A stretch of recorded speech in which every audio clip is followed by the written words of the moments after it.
Hi guys, कैसे हैं आप लोग।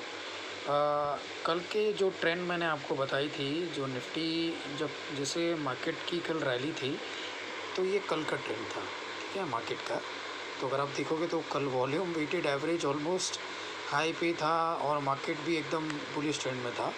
पर अगर आज आप उसका पैटर्न देखोगे मार्केट का, तो पूरा जिगजैग मोड पे आ गया है, ठीक है।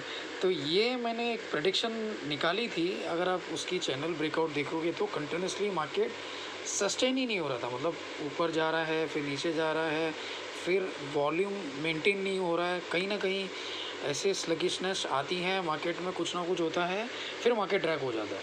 तो आज अगर आप देखोगे तो निफ्टी जो क्लोज़ हुआ है वो 14,341 पे हुआ है, ठीक है। तो ओवरऑल अगर आप देखोगे तो इससे आपको क्या समझ में आता है, इससे ये समझ में आता है करंटली जो कोरोना का इश्यूज चल रहे हैं, जो केसेस बढ़ रहे हैं, तो people are not that much bullish into market. Somehow in large counters people are booking the profits, ठीक है। तो जो लार्ज काउंटर्स में जो भी प्रॉफिट्स मिल रहे हैं तो लोग बुक कर रहे हैं और एग्जिट मार रहे हैं।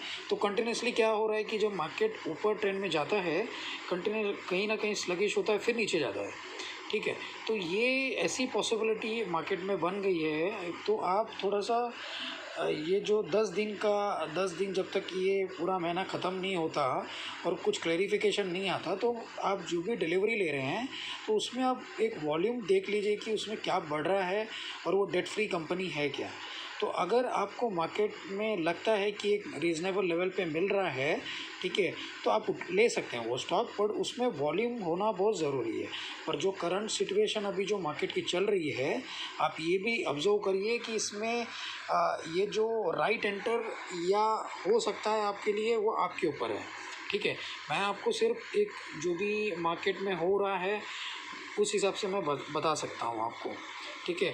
तो मेन चीज़ें क्या है कि अभी करंटली जो सिचुएशन चल रही है, तो जैसे महाराष्ट्र में लॉकडाउन हो गया है, गुजरात में हो रहा है, एमपी में हो रहा है, अब यूपी में हो सकता है, ठीक है। तो अलग अलग पार्ट ऑफ इंडिया में जो लॉकडाउन की स्थिति आ रही है, तो कंज्यूमर सेक्टर में तो वैसे भी इफ़ेक्ट होने ही वाला है, ठीक है। महाराष्ट्र में तो स्ट्रिक्ट लॉकडाउन है। तो अपार्ट फ्रॉम डैट जैसे डीमैट के शेयर्स हो गए, हिंदुस्तान यूनिलीवर हो गया, तो ऐसे कॉन्ट्रैक्ट्स में सबसे ज़्यादा प्रेशर आएगा। Apart from that non essential जो सर्विसेज हैं, ठीक है, उसमें तो मार पड़ ही रही है। तो ultimately this will affect the economy on certain parameter of fiscal 22, okay. तो करंटली जो स्थिति चल रही है, एक महीना भी अगर ये कंटिन्यूस चलता रहेगा तो जीडीपी ग्रोथ डिक्लाइन होने का चांसेस ज़्यादा है। तो आप जब कोई भी चीज़ लेते हो तो आप एक राइट इंडिकेशन के साथ लो, और जो भी आप सोच रहे हो कि हाँ इसमें पैसा बन सकता है और अच्छी कंपनी है, तो आप स्टैगर्ड वे में इन्वेस्ट करते जाइए, ठीक है। Thank you guys.